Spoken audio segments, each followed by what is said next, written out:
Hello and welcome to Am I the PR Arsehole, the podcast series from PR Week where you tell us your PR confessions and we tell you if an ethical line has been crossed. I'm John Harrington, editor of PRWeek UK, and before we start, a quick plea to please send us your confessions.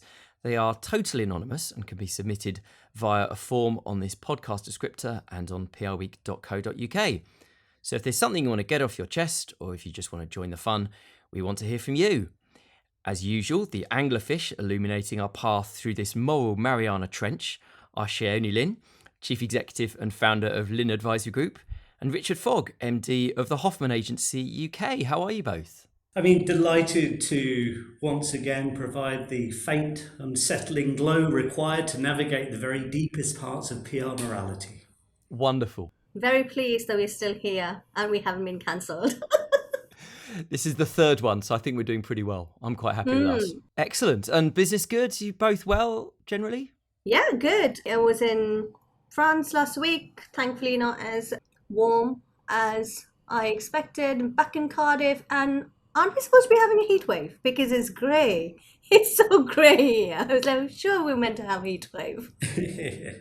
Yeah, I've had a great few weeks since we last recorded. I spent mostly on holiday, and it was a banging holiday, a proper take your brain out kind of break, which was great for the soul, if not for the waistline or the cholesterol levels, it has to be said. And had a lovely couple of WhatsApps from industry folk enjoying the podcast while I was out there, which was very nice too. So yeah, all good.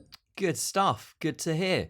So let's get into it. Here is how it works. I read out your anonymous confessions and Shayoni and Richard will decide if the confessor was the arsehole in the scenario.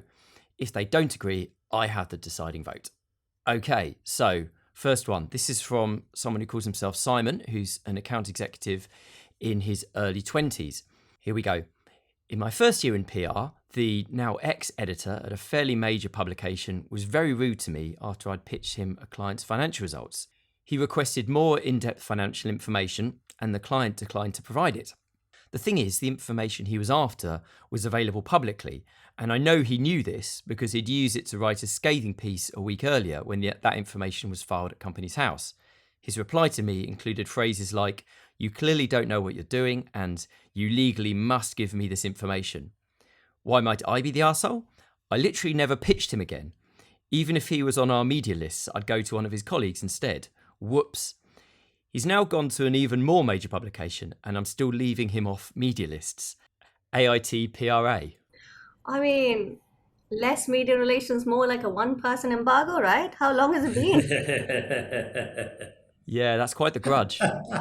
It is intensely annoying when a client won't provide or confirm information that's already out there in the public domain. And that sort of PR cat and mouse, if you like, is pointless and fundamentally misunderstands the time and reporting constraints that most journalists are under, right? It's happened to us all, but I'm a fan of picking up the phone and directing journalists to the information rather than abandoning the relationship entirely. Now, the point scoring between hacks and flacks is as old as the hills, and for some reason some editors seem to love to hammer junior PRs full sport, and it's both sort of unfair and nasty. It's happened a few times over my career. Happy to avail you with some of the stories there, but what do you reckon, John? As a journalist, would you even know? The editor probably has no idea this Cold War is still going on, to be fair. Well, in my last industry, I was apparently blacklisted from an organisation in that sector. And I only knew this when I joined PR Week and I spoke to someone who worked at an agency that worked with them. They literally didn't tell me. Not because I'd done anything rude. I just think they didn't like what I was writing, which was all true, by the way. So I think that's a them problem rather than a me problem. But it was quite startling to not know that you've been blacklisted. And I wonder how common this actually is. Maybe more common than I thought, and perhaps more common than we think, perhaps. I think the interesting question is, as professionals, should we let our personal experiences affect our professional judgment? As Rich says, no doubt we've all come across difficult personalities in our professional lives. But without sounding really mean, how many of us throw our toys out the pram and refuse to engage? Well, I can only assume based on one negative interaction, but I feel like there's more to this story. aren't you kind of shortchanging your client a bit as well? If your client knew that you were effectively avoiding that one publication, and as Simon says, major publication, they're going to be a bit annoyed, aren't they? Exactly. They're probably going to want to know that. Yeah. That's the question, right? Are you kind of OP? Are you protecting yourself, or are you kind of disadvantaging your client, your organization, by continuing to blacklist this journalist? Yeah, there used to be an old sort of telco hack that just loved to sort of castigate our juniors to the point where really only a couple of us could call him. But he ran an important publication, so you did what you have to do to sort of get the client the result that was needed. But it was strange because it was actually a lovely old duffer face to face, and sort of, once you'd met him, it was fine. But I learned fairly early on in my career that there are other ways of correcting a journalist's behaviour. So if you'll indulge me for just a second, we were repping Kodak digital cameras, right, which dates this story somewhat. There was a very well-known freelance journalist, let's call him Peter for the sake of argument, that did tech reviews for a bunch of national newspapers. He was an absolute bastard. Rude, mean, dismissive. It didn't matter who you were. Our boss at the time even went to see him to take him out for lunch to ask him to maybe chill out and be a little bit nicer. And he just sort of viewed it as his right to bully PR people. So you can really only imagine the joy when we received a review camera back from him that he hadn't wiped. Now, that wasn't especially unusual, but you'd normally get a bunch of boring test shots. Not so on this occasion. Picture of Peter's garden. Picture of a tree in Peter's garden. Picture of Peter's cat. Picture of Peter naked, sat on a sun lounger with his cat in a sort of fig leaf inspired position. Well, obviously we all had a good look and a good laugh, and then we sat around whilst our boss called Peter. And I only heard one side of the conversation, but it went something like this. Hi, Peter. It's Karen from Company Care. Yeah, I'm sure you're busy, but I just need a second. We've just received the Kodak ABC One back from you. Yeah, you haven't wiped the SD card. Oh, indeed. We didn't know you had a cat, Peter.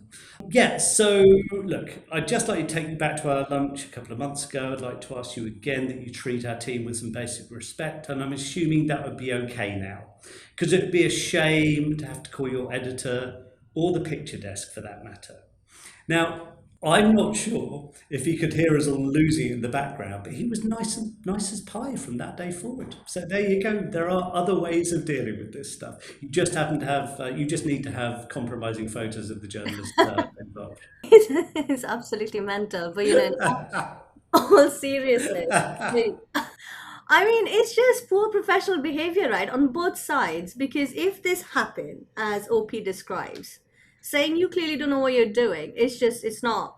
And I get like news desks are busy. I used to be a journalist myself. John has obviously got his own lens on this, but being demanding is part of being a journalist, but being disrespectful isn't. So I think we need to have more conversations about respect that needs to work both ways between PRs and journalists. And I think that's what makes a healthy relationship, that or compromising photos. Or compromising photos. I understand where Simon's coming from, and I appreciate that he was able to work around the editor, so maybe it didn't really impact his client's coverage or attention or anything like that. I just can't get on board with quietly conducting a personal vendetta for what sounds like quite a long time. I mean, the level of commitment here is quite impressive. I think Taylor Swift writes shorter feuds. It's a long-term communication strategy, I think. It certainly is. It certainly is. That's for sure.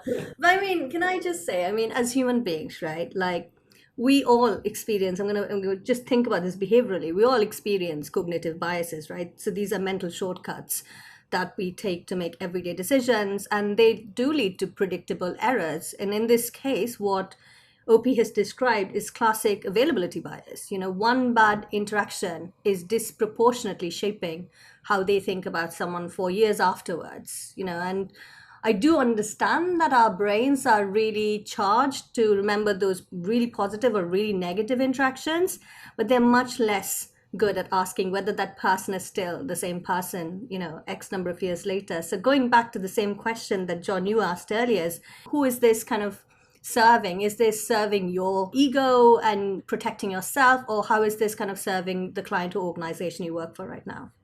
It's a really good question, isn't it? I mean, I guess looking at this, surely like the most mature thing to do would be to have either yourself or maybe one of your seniors to have a frank conversation with this person about how they've behaved and sort of move it on from there, and then try to have some kind of resolution that doesn't necessarily involve compromising photos, but actually having, as I say, a mature conversation about behavior. I suppose that would be the ultimate sensible way of dealing with this, perhaps. I appreciate that's probably easier said than done.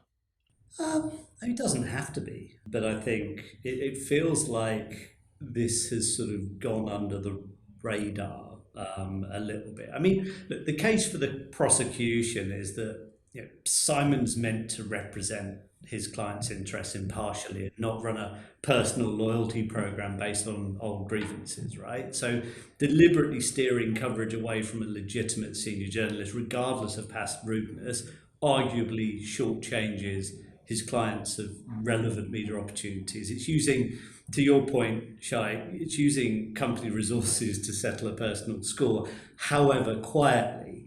But then you can also see it from the flip side. The editor was factually wrong, demonstrably knew it, having used the exact same public information himself, and was gratuitously insulting to a first-year account executive doing their job. Simon didn't retaliate publicly, he didn't complain to the editor's boss, he didn't make a scene.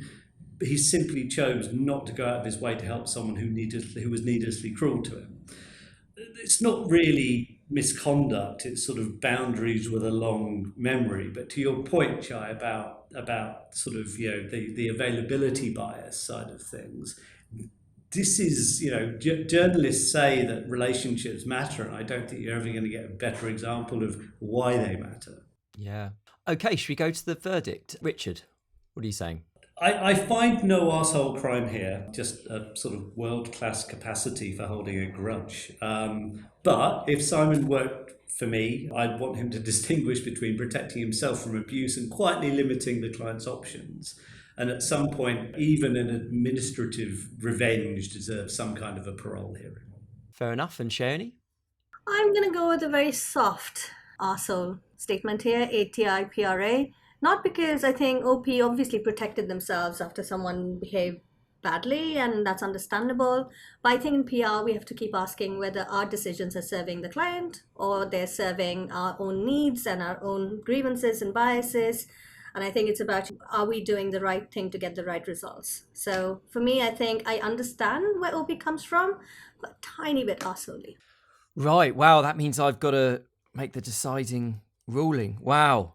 I haven't done this in a little while. Let's have a think. It's been a while, hasn't it?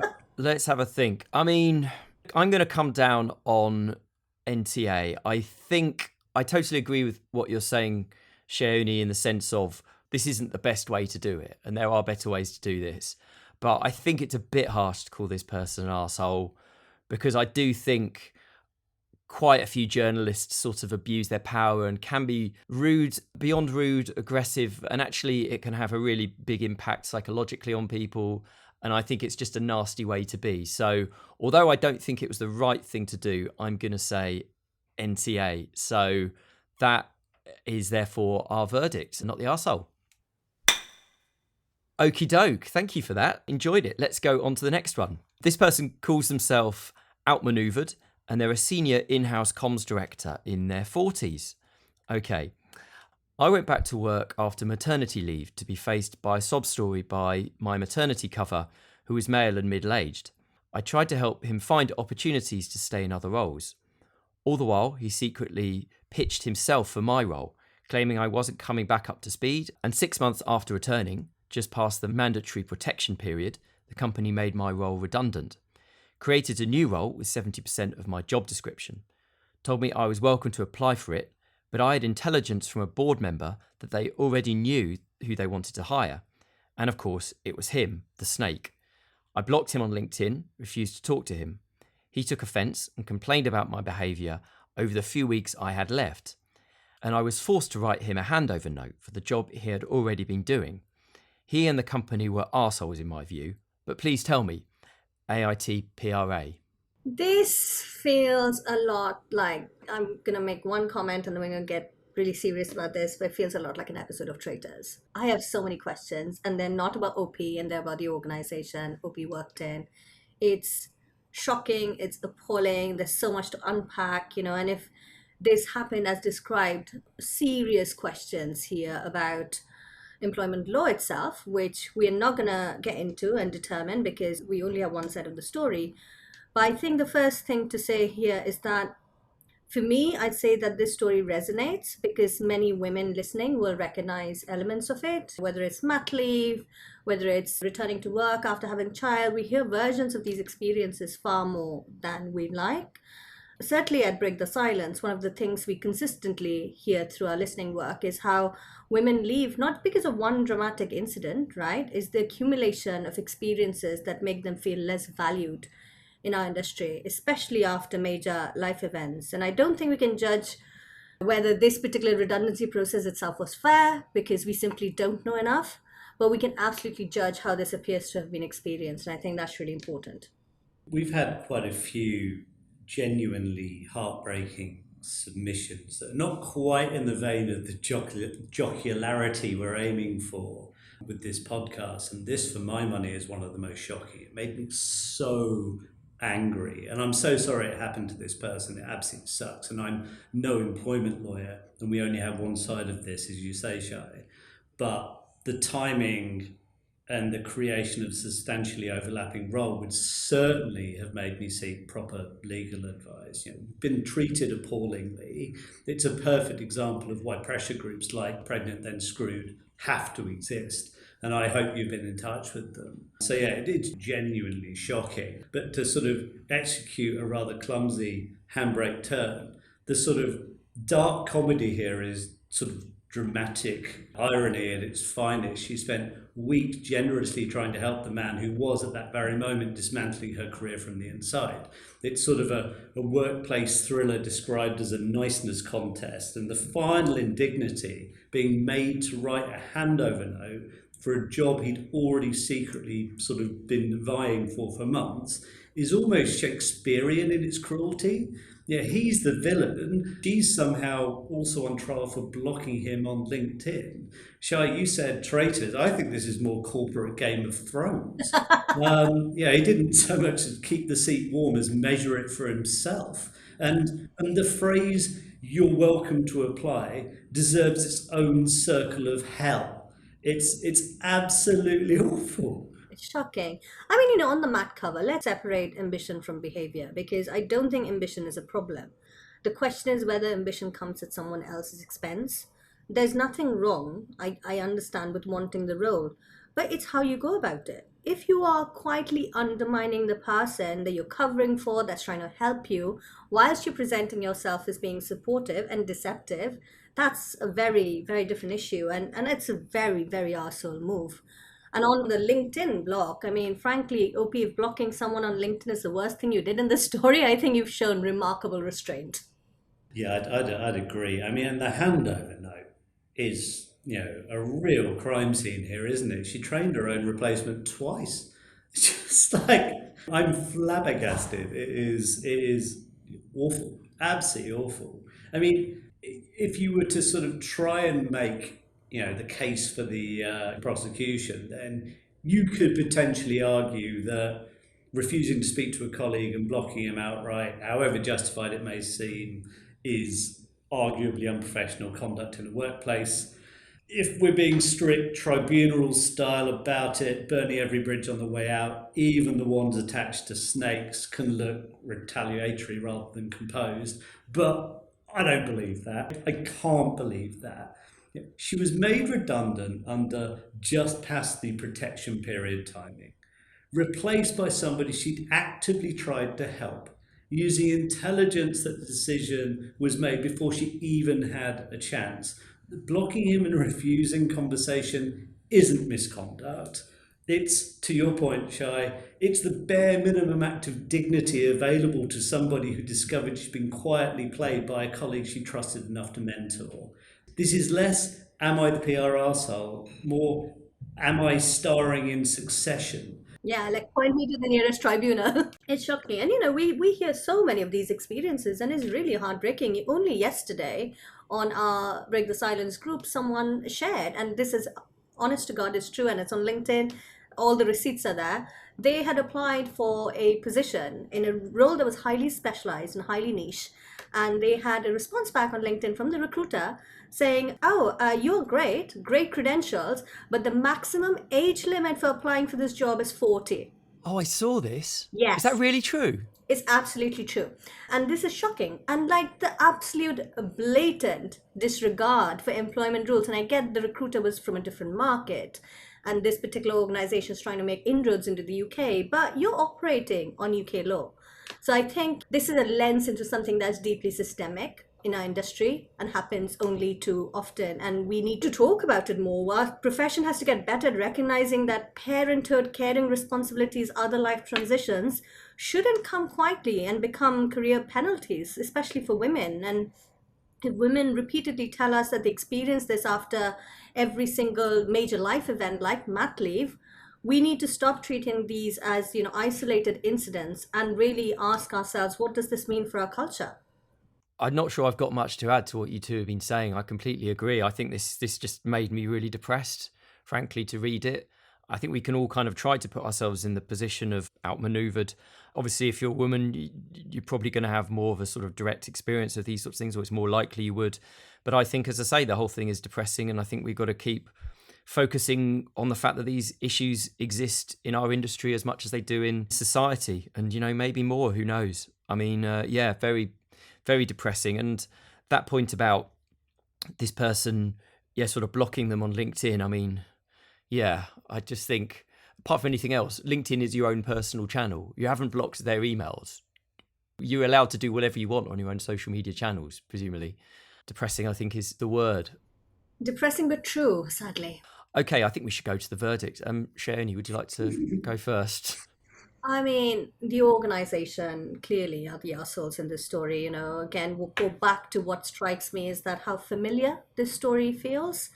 I can't, and I'm not going to judge the legalities of this case, but I can say and reiterate that as a profession, as an industry, we should be paying attention to why stories like this exist and why they resonate with so many women. I can't disagree in any good conscience. Even trying to create an opposition position was basically impossible. Categorically not the PR arsehole. But the organization, on the other hand. And blocking him on LinkedIn may be the most measured act in this entire story. He wanted her role, her handover, and apparently her continued warmth and approval. Pick one, mate. You can't have two. You cannot have three. And I'm really struggling to identify anything that this person did wrong, aside from underestimating just how ambitious and conniving her maternity cover was. Outrageous. Just reminding myself, this person actually, they complained about the behaviour of outmaneuvered as well. I mean, that's... But that, again, we hear this happens. This is how agency is taken away from women. So I just feel sorry for OP. Fair play for posting this into our confessions. And I'm glad we got to talk about something serious, because I think, all jokes aside, there are issues with our industry with women leaving the profession. What does that mean for the future of our profession, our industry? We need to have these conversations. And amongst the fun and games, this is reality for many of us. Yeah, absolutely. And obviously Break the Silence is sort of focusing on this sort of thing. It's probably a good opportunity to just say a little bit more about what you've got coming up with Break the Silence. So Break the Silence is a pro bono gender equity movement within the industry. It's supported by over 700 men and women in our industry. Last year, we ran a study, which was the largest gender equity study in our profession, which identified systemic problems within our work and culture. You can go and look at the website, btscollective.org. But what we're doing this year as a result of the survey we ran last year is we are running discrete listening labs, which are opportunities to share anonymized experiences and co-produce some solutions that can benefit the industry. We are currently recruiting for some on ageism, working with women in PR.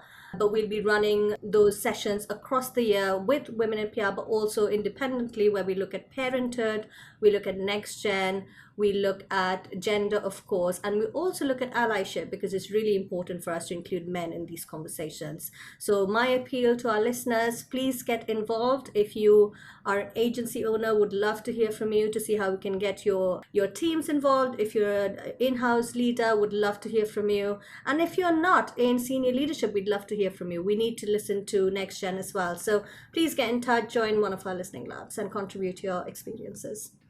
Great. Thank you, Shay. And just remember, we were getting back to the voting. I mean, I perhaps don't need to ask, but Rich, you've got your verdict, please. I think we know where this is going.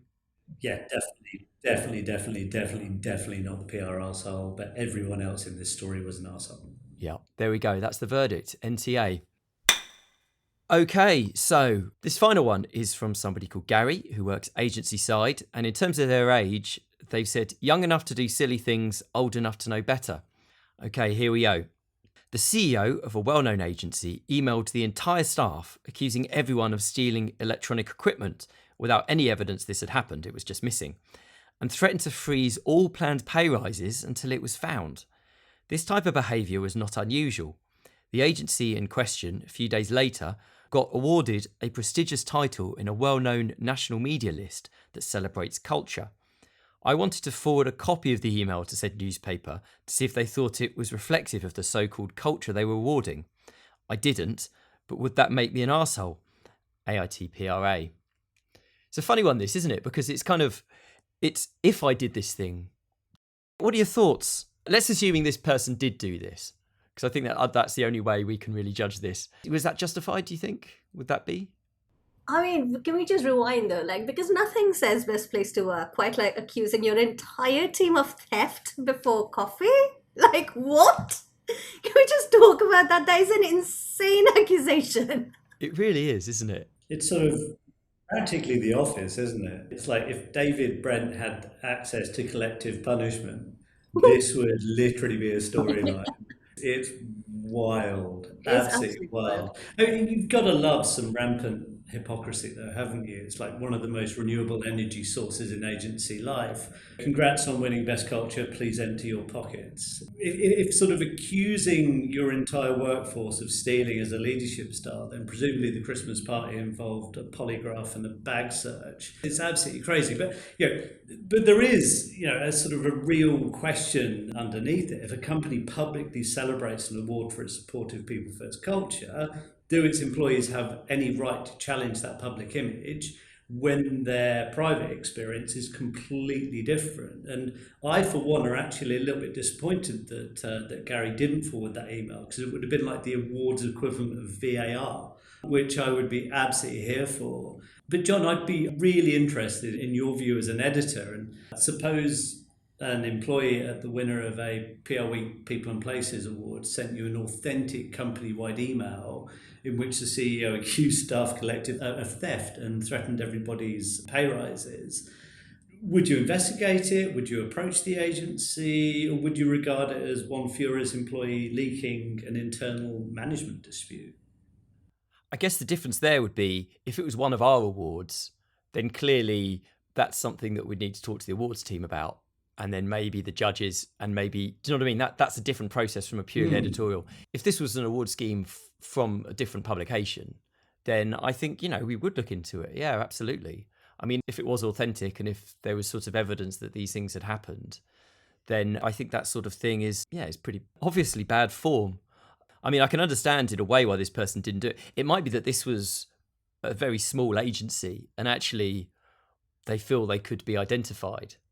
You know what I mean? I can see why there might be some reasons why they might have concerns. And maybe this person only really ranted strongly to a certain team at a certain point or whatever it might be. So I can understand their concerns about it. But I do agree. I think it would have been an interesting thing to follow up from an editorial point of view. I think on awards, we should know this by now. Awards, certainly in our industry, they are snapshots, right? And so this is a really useful reminder that external reputation and internal culture sometimes don't move in lockstep. You can write great award submissions and still have employees that are living a completely different experience. should OP have submitted this and whistleblown? I understand the temptation. The question back to OP, if we were to be reflective about this episode, is by doing so, were you trying to improve the culture or were you trying to expose the hypocrisy? Because they're not necessarily the same thing. It's a good question, isn't it? I mean, is there a more sensible and helpful way of doing this? But I suppose, let's say that's the CEO. I guess it kind of depends. If this is the CEO of an agency that's owned by a wider group, are there other places you could go to? You could go higher at the group, or is this was this the owner CEO, or was it part of a sort of a different structure that meant that wasn't necessarily available? Maybe these might alter the approach to it. I don't know. And culture is revealed by how leaders behave under pressure. So, it's moments like these, they become organizational folklore. People will remember them years later, like in the submission, because they are instances that tell employees what's really valued within the organization. So, in this case, one email, part of this organizational narrative. Remember that time when? Yeah, no, exactly. We were all accused of. Yeah. And then nobody got pay rise because they never found the tech. But we've got an award. Yeah, exactly. I don't know. I'm in sort of two minds. Like, I would hope I would never behave in that way, but I would expect somebody to call me out on it. And pretty much immediately, then I think I'd have to apologise because it is absolutely ridiculous. But to your point, Shay, you find out what your commitment to culture is when you're under pressure. But I'm not entirely sure that some electronics going missing is necessarily a thing. I'm pretty confident that nobody's sustaining a sort of side hustle as an eBay. It just sounds like a few bits and pieces. And maybe we don't have the best tracking ever. We discovered a very early sort of virtual reality kit in the cupboards the other day that I totally forgot buying.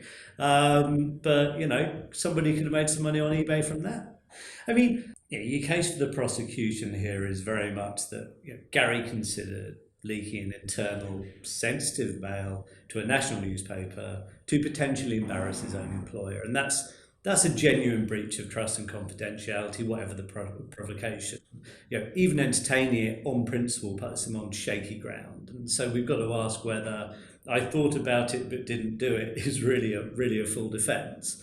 But then Gary didn't send it, and that's not a minor detail, it's the entire verdict. He experienced conduct he believed was bullying and unfair, then watched the same organisation receive public praise for its culture, and the urge to puncture that hypocrisy was completely understandable. And most importantly, he exercised precisely the judgment and restraint that the CEO's original email apparently lacked. I think Gary's on stronger ground than his CEO, to be honest with you. This whole thing reminds me of when I was at university and somebody on our floor complained that some of their chicken Kievs had gone missing.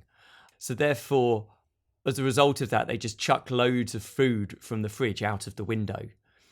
They had this thing, I think either they or me referred to it as the mantra of random justice, which has kind of stayed with me over all of these years. And I think it's clearly not the way to do it.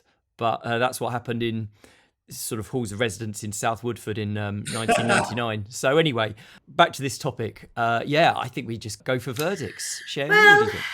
I think it comes down to motivation, right? So this is a hypothetical situation because, as Rich says, OP did not act out his desires. But, if he had leaked that email, I would say probably a soft AITPRA.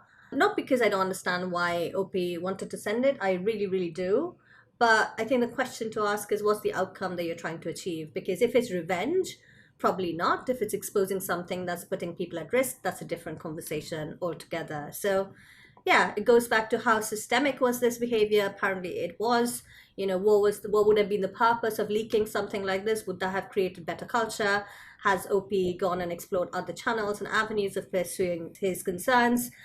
But in a situation where all of those things were not met and that email was then leaked and it was for revenge and vendetta, then yes, that would have been an arsehole move. But I'm glad OP did not do that. Absolutely. So, look, Gary, you are not the PR asshole for hovering over forward. Thoughts are, after all, not leaks. And in fact, resisting the temptation showed admirable restraint. And I think this guy should put on his CV, demonstrated sound judgment under pressure by not detonating employer reputation during an award cycle. So, not the PR arsehole from me, but I would like the CEO brought before the tribunal for further questioning. I find it hard, seeing as there's a split vote this time, to call this person an arsehole. I think either way, I don't think they would be, because I feel there's justification for sending this to the media, because in a way, that is how we sort of expose wrongdoing, right? I think from a moral point of view, I don't think that's a bad thing to do. You could argue from a sort of an employee breaking your sort of terms of employment and etc., that might be slightly different. But at the same time, I'm not really going to blame them, because I also think, particularly in this job market, I can see why people would be concerned about rocking the boat. And I don't know if I could really say that person was the arsehole for not doing that. I feel something should happen to this person, but I'm not sure, as in the CEO, but I'm not sure all of that responsibility should lay with this one employee. So from that point of view, I'm going to say NTA. So that is the verdict on this one, NTA. Okay, that's all the time we have. Do you enjoy this one? It's quite heavy, wasn't it, compared to some of them? It was heavy. Yeah. It was heavy, but we can't have fun and games all the time, can we? Well, we can try. I think sort of this month's episode appears to have been sponsored by grudges. Simon has been holding one for years. Outmaneuvered has quite reasonably still got one. And Gary was moments away from starting one. So, yeah, I think very grudgy this one. I also think that it's really interesting because, when we did the first episode, it was really light. And remember the jackhammer? Was it jackhammer? Yes. I can't remember. Robin Minton. But yes, I think, the more we do these and the more we get some of these fesses, A, people are unburdening themselves, right? And B, they're kind of showing us a side of the industry that we often don't talk about. And I think whilst it's heavy, it's reality. And I think being able to talk about some of this stuff with some humor, reminds people that it's not all glitz and glamour, which is what people think about PR. And there is a heavy, dark side to working in this industry, and we do need to talk about it. Okay, brilliant. As I said earlier, we really want you to get involved in this. Add your own confessions via the link in the podcast descriptor and via PRWeek.co.uk. Big thanks to Shayoni and to Richard, as always, and to you for listening and for submitting your confessions. The next episode should go live in August, and Beyond the Noise will be back next week. So until next time, goodbye.